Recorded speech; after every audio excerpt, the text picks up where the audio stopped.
there is a pain that cannot be seen, a pain that lives behind the eyes of those who have been strong for too long. It's that feeling of walking with your head held high while your heart quietly whispers for direction. You smile on the outside, but inside, you wonder how much longer you can keep going. The mind seems intact, but the body whispers exhaustion. The soul remains silent. It's as if something inside you is still resisting the fall, even after having already broken. And it is within this paradox of apparent strength and silent fragility that many of us lose ourselves. We live in an era that glorifies resilience, as if it were hardness, as if bearing everything in silence were a medal, as if not collapsing were the sign of an unbreakable mind. But is it really? Or are we mistaking rigidity for true strength? Gregg Braden shows us a different kind of strength, a strength that doesn't come from the effort to resist, but from the ability to align with something greater, deeper, more intelligent than the tired logic of the mind. This strength doesn't impose itself. It emerges, and it only emerges when there is coherence between the heart and the brain, when the frequencies stop competing and begin to dance together. Braden calls this the code of inner power, a state of coherence that awakens a field of expanded resilience where the mind no longer needs to protect itself from the world but can participate in it with wholeness. A mind that appears strong, but is not aligned with the heart lives like a city built upon tectonic plates in friction. On the outside, everything appears stable, but on the inside, there are small tremors that announce vibrational instability. It's an invisible tension, a tiredness that never sleeps, a restlessness that not even silence can soothe. Joe Dispenza reveals that this state is not fixed. The mind is not a block of concrete, it is a field. It is vibration. It is energy in constant motion. That is why he speaks of the soul's neuroplasticity, an innate capacity to reconfigure the electromagnetic field of the being through coherent intention, not through rigidity, but through lucid surrender. Being strong is not about enduring everything. Being strong is not about silencing pain. Being strong is knowing when it is time to stop resisting and start realigning.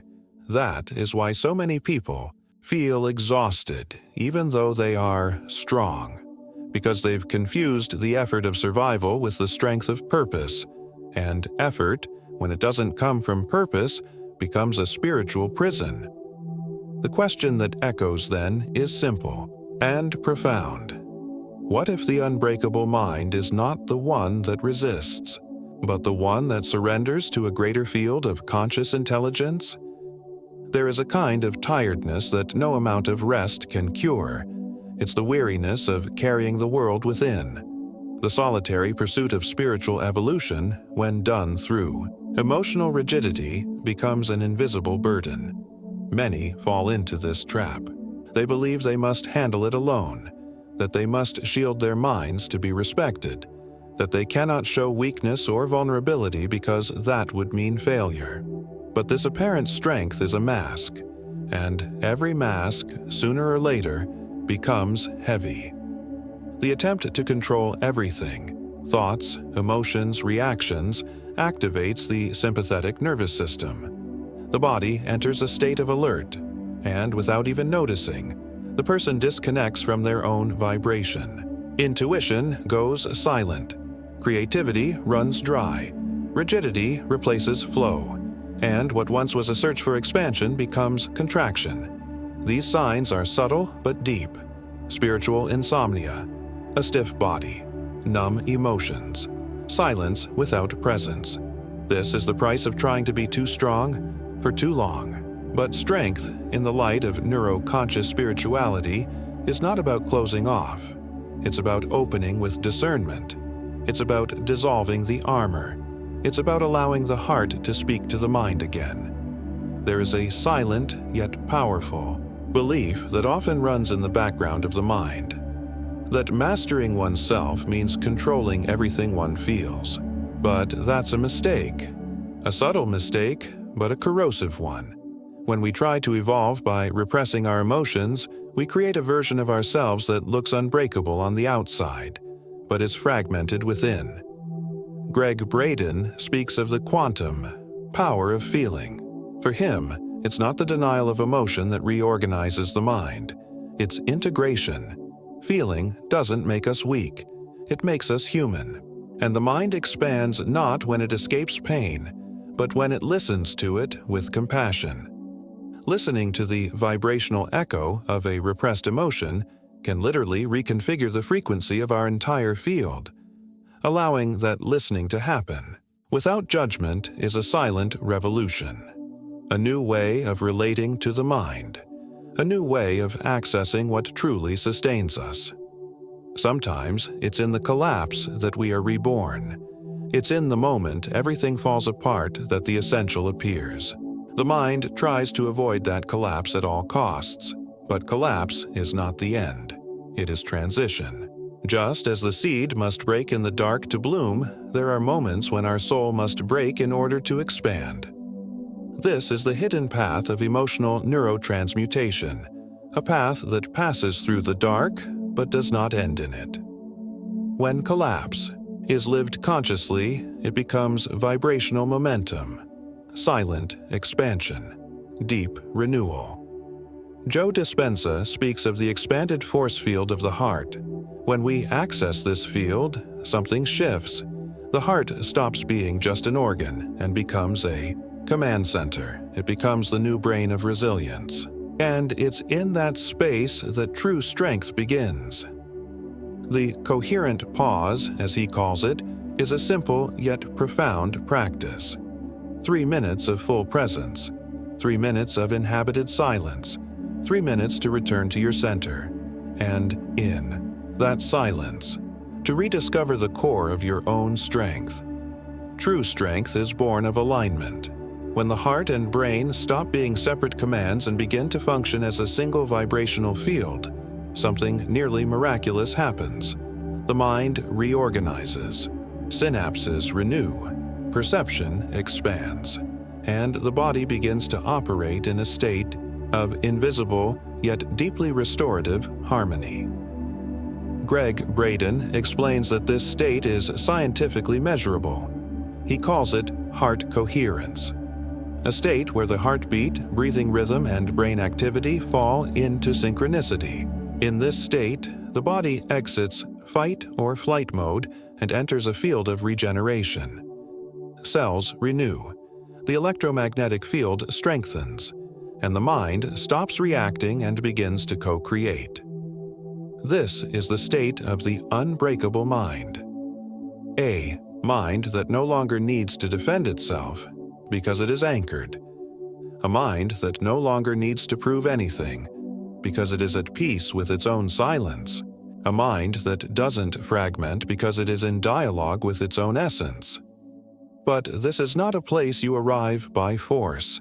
It is a place you access with presence, with truth, with lucid surrender, because the secret to strength is not resistance, it is integration.